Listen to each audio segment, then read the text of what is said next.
Hi folks, Paul Green here. How much do you believe in the importance of teamwork? Or do you think you need to do everything yourself?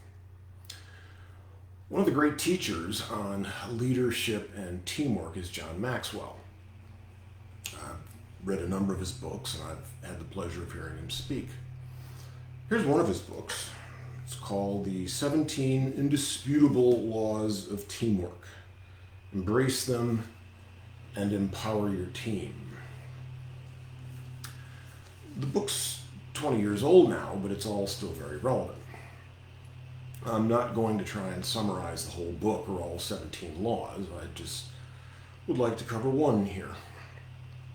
The first chapter is titled The Law of Significance. The theme here is one is too small a number to achieve greatness. Now, some people might believe that one person can do something great. Maxwell believes that's a myth, and he explains why. Granted, a single, for example, author can write a best-selling book and influence a lot of lives, but I'm talking about achieving something really significant. If you look behind those who've done truly great things, and I'm talking about people like Carnegie, Ford, Edison, Gates, Jobs, people like that, you'll find a team of people behind them because you can't do anything of real value all on your own. The same applies to professional societies, volunteer activities, and most businesses. Yet some people still want to do things by themselves. There's a number of reasons for that.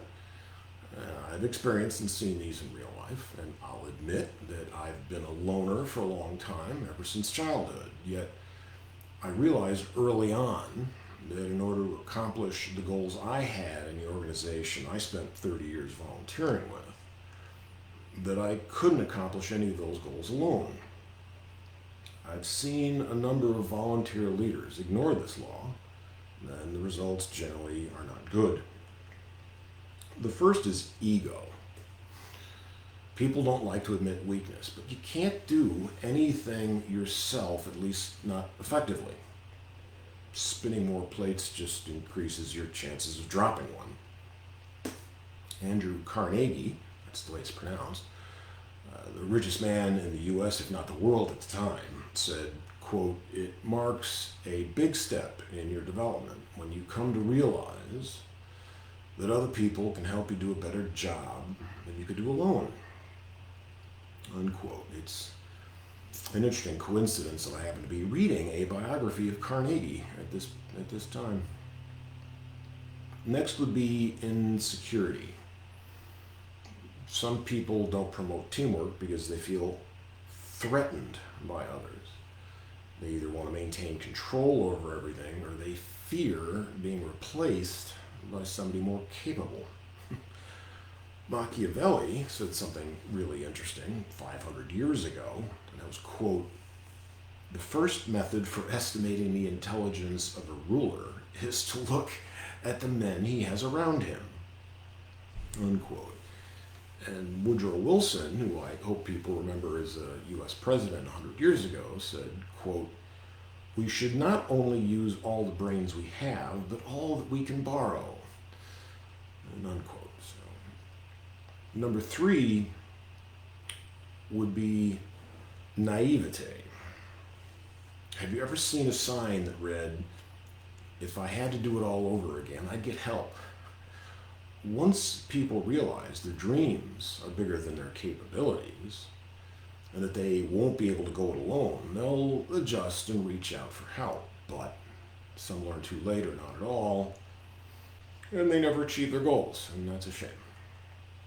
Fourth and last would be temperament. Some people just aren't very outgoing and don't think in terms of team participation. I think that was pretty self-explanatory, and I'm sure you can think of people like that. So the key takeaway here is, don't let your ego, insecurity, naivete, or temperament stand in your way of creating the team you need to achieve your goals, whatever they may be. Please comment below if you've got any thoughts, stories, or examples you'd like to add.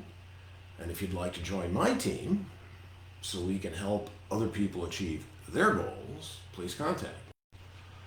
Also, please check out my YouTube channel. I've even got a playlist on volunteer leadership. So that's all for now. See you next time.